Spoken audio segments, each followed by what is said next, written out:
La torre dell'avvoltoio, video del 28 dicembre 2021 di Jorge Guerra. Devo fare questa premessa.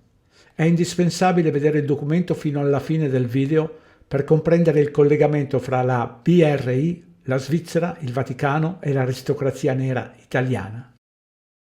La banca più esclusiva del mondo conta 18 membri.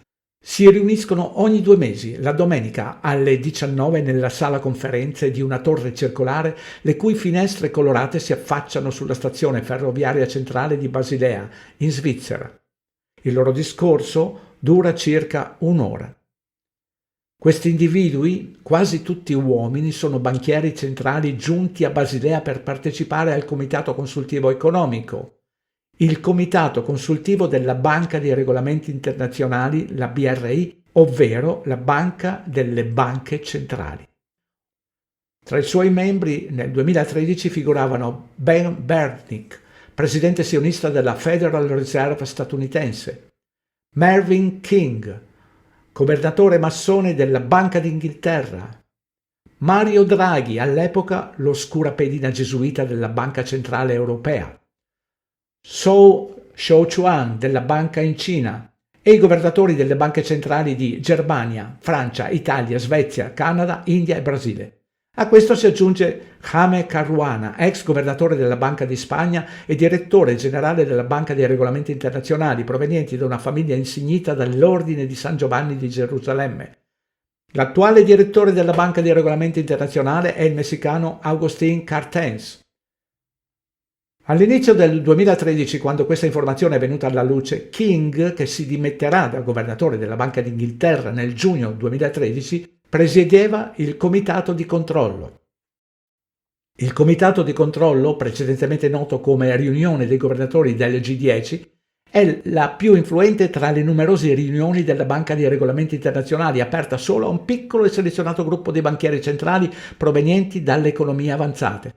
Il Comitato di Controllo formula raccomandazioni sulla composizione e l'organizzazione di 3 comitati della Banca dei Regolamenti internazionali che si occupano del sistema finanziario globale, dei sistemi di pagamento e dei mercati internazionali.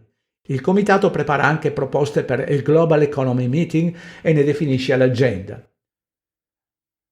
A tutti i governatori presenti alle riunioni di 2 giorni sono garantiti la massima riservatezza, discrezione e i massimi livelli di sicurezza. Le riunioni si svolgono su diversi piani, generalmente utilizzati solo in presenza dei governatori. Le autorità svizzere non hanno giurisdizione sui locali della Banca dei Regolamenti Internazionali. Fondata da un trattato internazionale e protetta dall'accordo di sede del 1987 con il governo svizzero, la BRI gode di tutele simili a quelle concesse alla sede centrale delle Nazioni Unite, al Fondo Monetario Internazionale e alle ambasciate diplomatiche.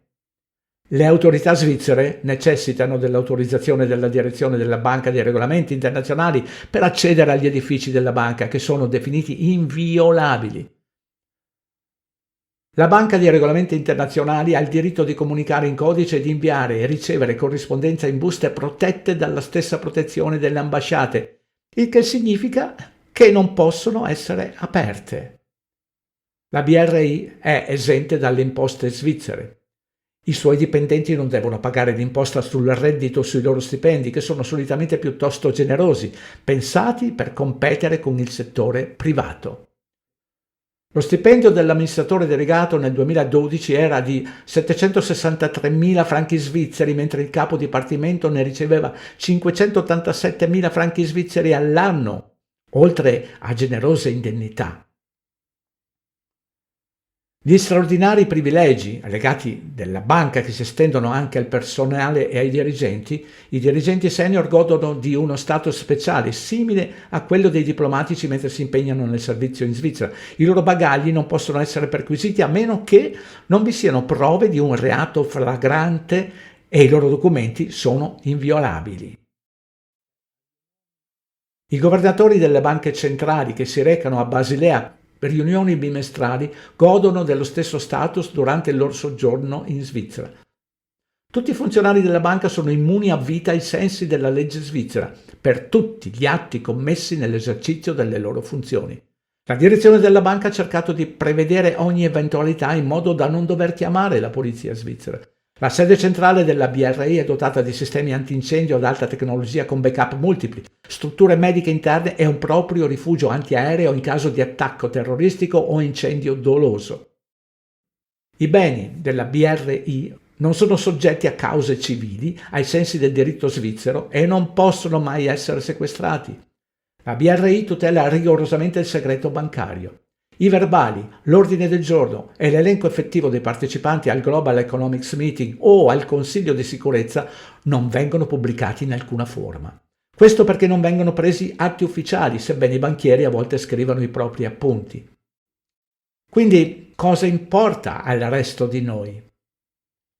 I banchieri si riuniscono in modo confidenziale da quando è stata inventata la moneta. I banchieri centrali amano considerarsi i sommi sacerdoti della finanza, come tecnocrati che supervisionano arcani e rituali monetari e una liturgia finanziaria compresa solo da una ristretta elite autoselezionata. Ma i governatori che si riuniscono a Basilea ogni 2 mesi sono funzionari pubblici. I loro stipendi, i biglietti aerei, le bollette degli hotel e le lucrose pensioni al momento del pensionamento provengono dal tesoro pubblico. Le riserve nazionali detenute dalle banche centrali sono denaro pubblico. La ricchezza delle nazioni, le discussioni dei banchieri centrali alla BRI, le informazioni che condividono, le politiche che valutano, le opinioni che scambiano, le successive decisioni che prendono sono profondamente politiche. I banchieri centrali, la cui indipendenza è tutelata dalla Costituzione, controllano la politica monetaria nei paesi sviluppati, gestendo l'offerta di moneta per le economie nazionali. Fissano i tassi di interesse, determinando così il valore dei nostri risparmi e degli investimenti. Decidono se concentrarsi sull'austerità o sulla crescita. Pertanto le loro decisioni plasmano le nostre vite. La tradizione di segretezza della BRI risale a decenni fa.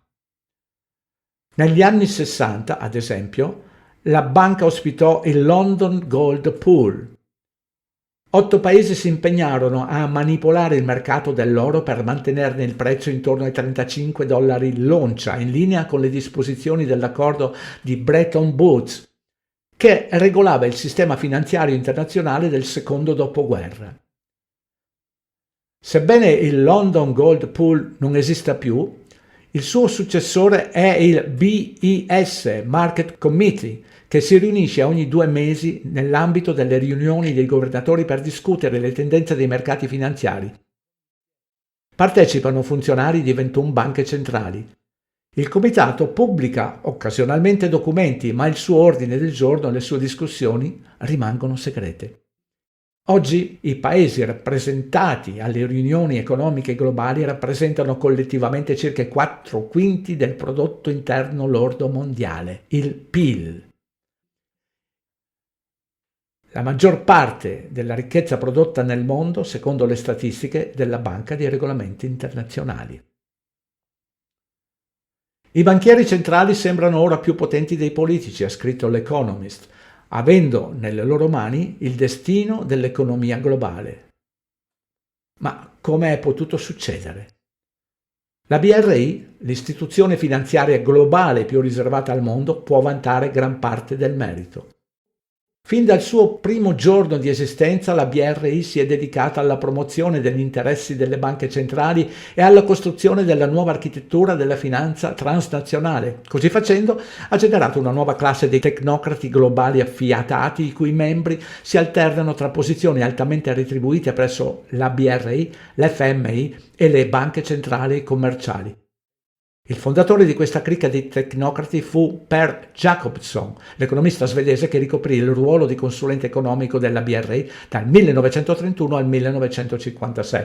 Jacobson fu ad esempio uno dei primi sostenitori del federalismo europeo. I sostenitori della BRI negano che l'organizzazione sia riservata. Gli archivi della banca sono aperti al pubblico e i ricercatori possono consultare la maggior parte dei documenti risalenti a più di 30 anni fa. Gli archivisti della BRI sono veramente cordiali, disponibili e professionali.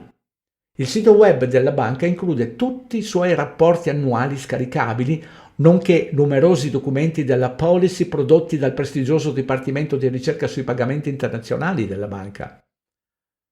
La BRI pubblica resoconti dettagliati dei mercati dei titoli e dei derivati, nonché statistiche bancarie internazionali. Ma si tratta in gran parte di raccolte ed analisi di informazioni che sono già di dominio pubblico. I dettagli delle attività principali della banca, comprese gran parte delle sue attività bancarie per i clienti, le banche centrali e le organizzazioni internazionali, rimangono segrete. I meeting economici globali e altri incontri finanziari cruciali che si tengono a Basilea, come il Comitato sui mercati, rimangono chiusi agli estranei. Nessuno può aprire un conto presso la BRI, a meno che non lavori per la banca. L'opacità della banca, la mancanza di responsabilità e la sua influenza sempre crescente sollevano profondi interrogativi, non solo sulla politica monetaria, ma anche sulla trasparenza, la responsabilità e su come viene esercitato il potere in questa cosa che chiamiamo democrazia. Poche persone hanno sentito parlare della BRI, eppure è la banca più importante al mondo e precede sia l'FMI che la Banca Mondiale. Per decenni è stata al centro di una rete globale di denaro, potere e influenza globale occulta. La BRI fu fondata nel 1930, durante il periodo tra le due guerre. Fu apparentemente istituita come parte del piano Young per amministrare i pagamenti delle riparazioni tedesche durante la Prima Guerra Mondiale. I principali artefici della banca furono Norman Montagu, governatore della Banca d'Inghilterra, e Hjalmar Schacht, presidente della Reichsbank e ministro delle finanze del Terzo Reich tra il 1934 e il 1937. La famiglia Montagu, ricordiamo, è composta da nobili italiani che si stabilirono in Francia prima di diventare pari britannici intorno al 1149 e di guadagnare i titoli di barone mentre servivano il re cattolico romano Edoardo III d'Inghilterra sotto il barone Simon Montagu. William Montagu, secondo conte di Salisbury, fu, ad esempio, uno dei fondatori dell'Ordine della Giarrettiera.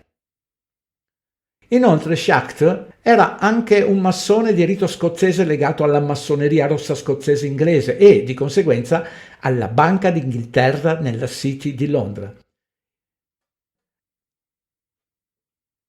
I membri fondatori della Banca dei Regolamenti Internazionali furono le banche centrali di Gran Bretagna, Francia, Germania, Italia, Belgio e un consorzio di banche giapponesi. Furono offerte azioni anche alla Federal Reserve, ma gli Stati Uniti, sospettosi di qualsiasi cosa potesse violare la propria sovranità nazionale, ne rifiutarono l'assegnazione. Al contrario, un consorzio di banche commerciali acquisì le azioni. JP Morgan, la First National Bank di New York e la First National Bank di Chicago. Durante gli anni 30 la BRI fu il luogo di incontro principale di una cricca di banchieri centrali dominata da Norman e Schacht.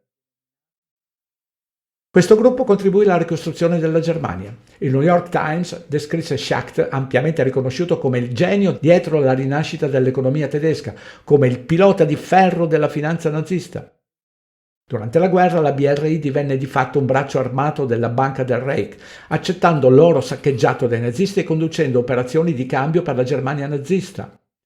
Le nazionalità erano irrilevanti. La lealtà principale era rivolta alla finanza internazionale. Il presidente Thomas McCritchie era americano.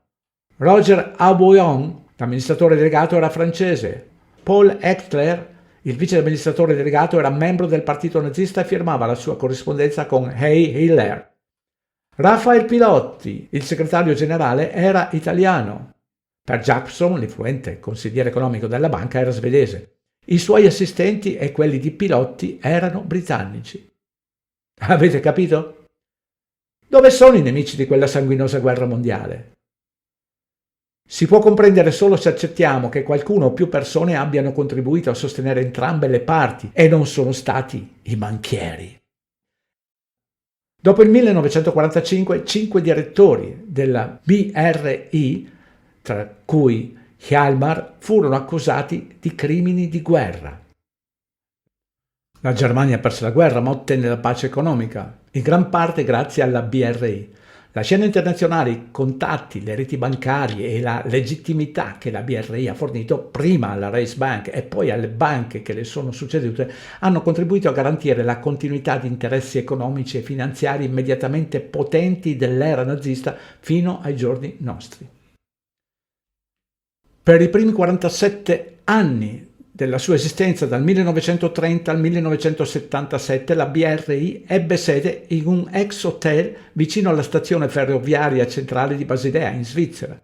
L'ingresso della banca era nascosto da una cioccolateria e solo un piccolo cartello confermava che la stretta porta si apriva sulla banca dei regolamenti internazionali. I dirigenti della banca credevano che chi avesse avuto bisogno di sapere dove si trovasse l'avrebbe trovata e il resto del mondo non aveva certo bisogno di saperlo.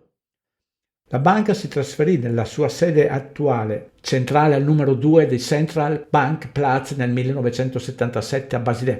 Non si è spostata di molto, ora si affaccia sulla stazione centrale di Basilea.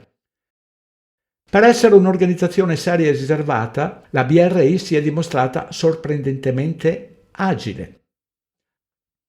È sopravvissuta alla prima depressione globale, alla fine dei pagamenti delle riparazioni e al gold standard, due delle sue principali ragioni di esistenza. È sopravvissuta all'ascesa del nazismo, alla seconda guerra mondiale, all'accordo di Bretton, alla guerra fredda e alle crisi finanziarie degli Stati Uniti.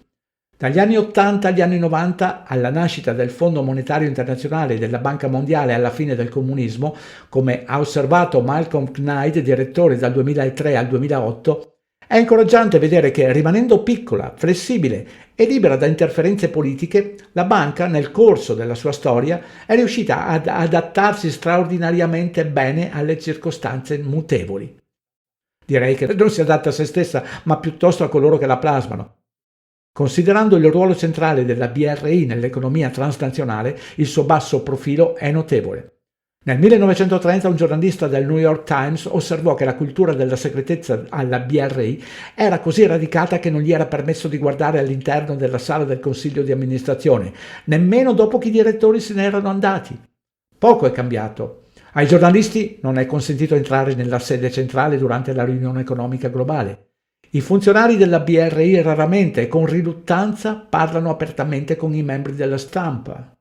La strategia sembra funzionare.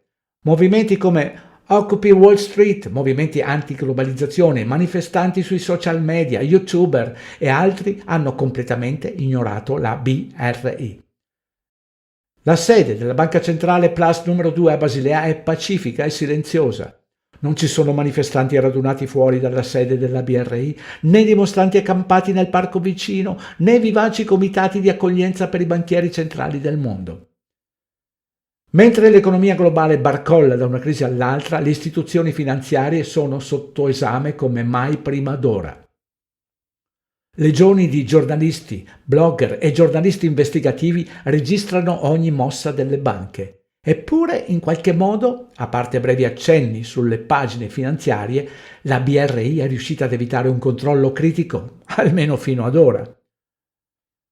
La famiglia Torlonia sovrintende alla Banca dei Regolamenti Internazionali in Svizzera, che ha la forma di una torre. Il Vaticano e i cantoni svizzeri sono parte del contratto da secoli, motivo per cui oggi la Guardia Svizzera protegge lo Stato della città del Vaticano. La bandiera di Ginevra utilizza una chiave papale. Anche la banca UBS utilizza chiavi papali per il suo logo. La Svizzera e la città del Vaticano sono gli unici due paesi al mondo ad utilizzare bandiere quadrate. La Svizzera è fondamentalmente uno Stato pontificio. La famiglia Torlonia è una delle poche famiglie aristocratiche italiane ad essere sopravvissuta alla ricostruzione della corte papale nel 1969 con il moto proprio Pontificalis Domus. Oggi le uniche onorificenze ereditarie ancora in uso in Vaticano sono quelle di principe ereditario e assistente al soglio pontificio. Questa onorificenza è attualmente detenuta da Alessandro Torlonia e Marco Antonio Colonna, principe e duca di Pagliano. La famiglia Torlonia fu nominata nel 1958 in successione al principe Orsini, la cui famiglia deteneva originariamente questo principato dal 1735. La Camera dei Torlonia è composta dai principali banchieri della società e della tesoreria vaticana. La famiglia Torlonia sovrintende al Tesoro degli Stati Uniti e detiene conti bancari privati svizzeri per la nobiltà italiana, la nobiltà nera. La parola francese Tor significa torre e la famiglia Torlonia è di origine francese. Lonia è come un prestito. Torlonia significa torre di prestito, la BRI. Basato da La torre di Basilea, la storia oscura della banca segreta che governa il mondo di Adam Lebor.